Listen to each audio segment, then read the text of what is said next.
আগামীতে এদেশের রাষ্ট্রপতি হবেন দেশমাতা বেগম খালেদা জিয়া।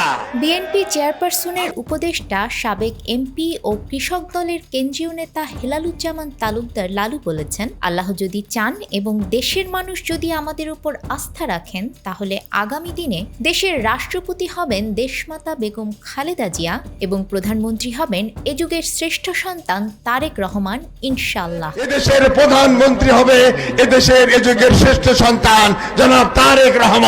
সোমবার বিকেলে বগুড়ার ঐতিহাসিক আলতাফুন্নেসা খেলার মাঠে বিএনপি আয়োজিত এক জনসভায় বিশেষ অতিথির বক্তব্যে তিনি একথা বলেন।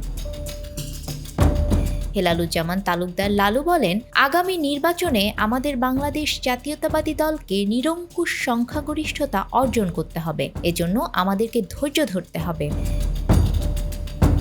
আমাদের প্রিয় নেতা প্রতিদিন যে বক্তব্যগুলো রাখছেন তার বক্তব্যগুলো অনুসরণ করে আমাদেরকে থাকতে হবে, মানুষের আস্থা অর্জন করতে হবে। নিউজ ডেস্ক, আমাদের সময়।